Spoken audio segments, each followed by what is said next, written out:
Dear students, welcome to CSIR Virtual Laboratory. This is a video demonstration on two-wheeler internal combustion engine to electric vehicle conversion. This video is presented by Battery Division CSIR Secretary Chennai Unit. Vehicles play a significant role in modern society, serving as a vital means of transportation for people and goods. They provide us with the freedom to travel efficiently and conveniently. Vehicles facilitate the transportation of goods, ensuring the supply and distribution of products across regions and countries. An engine is the heart of the vehicle, responsible for converting fuel or energy into mechanical power. The engine uses coal or fuel and burns it to produce mechanical power, where the chemical energy is converted into mechanical energy. There are different types of vehicle engines, including internal combustion engines and external combustion engines, and they come in various sizes and designs depending on the type of vehicle's power. External combustion engines and internal combustion engines are the common types of engines. A steam engine is an example of an external combustion engine, where the burning or combustion of the fuel took place outside of the actual engine. Today's modern vehicles use an engine where the fuel is burned directly inside, referred to as the internal combustion engine. As the air and fuel mixture burns, it expands rapidly, causing the pressure inside the cylinder to increase. This increase in pressure forces the pistons down the cylinder and creates a motion with the help of the crankshaft. While vehicles offer convenience and mobility, they also have several disadvantages. These include environmental pollution, traffic congestion, resource depletion, waste generation, and noise pollution. By recognizing these drawbacks and promoting sustainable transportation practices, we can work towards minimizing the negative impacts of vehicles and creating a more sustainable and efficient transportation system. Electric vehicles have the potential to address several of the drawbacks associated with traditional vehicles.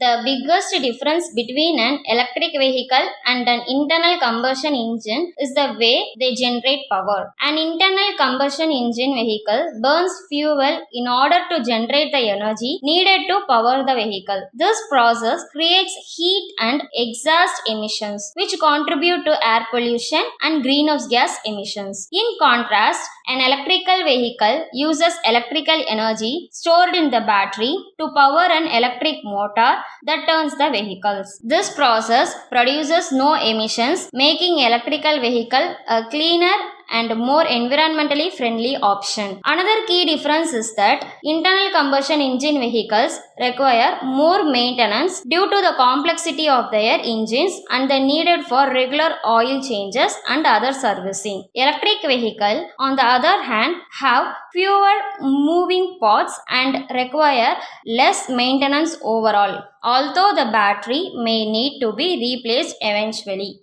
Additionally, electric vehicles have regenerative braking technology that allows the electric motor to act as a generator, converting kinetic energy into electrical energy that is stored in the battery, which can improve energy efficiency and increase the range of the vehicle. Overall, while internal combustion engine vehicles have been the dominant mode of transportation for over a century, the rise of electric vehicles represents a major shift towards more sustainable and efficient transportation options. The basic components of an ICE two-wheeler and an electric two-wheeler may appear similar at first glance, but the underlying technology and engineering required to make them function are quite different. These are the parts of an electric two-wheeler. The battery is the power source for the electric motor. It stores electrical energy that is used to power the vehicle's motor. When the rider twists the throttle, the battery discharges direct current to the motor to turn the wheels. The electric motor is the heart of an electric vehicle. It converts electrical energy from the battery into mechanical energy, which is used to turn the wheels. There are two types of electric motors, AC and DC. AC motors are more efficient and requires less maintenance, while DC motors are simpler and cheaper. The controller manages the flow of electricity from the battery to the motor. It regulates the power output of the motor based on the rider's throttle input, ensuring that the vehicle is running efficiently and safely. The throttle is a control device that regulates the speed of an electric two-wheeler by controlling the amount of power delivered to the electric motor. It is typically a twist grip on the right handlebar of the vehicle, which the rider twists to increase or decrease the speed of the vehicle.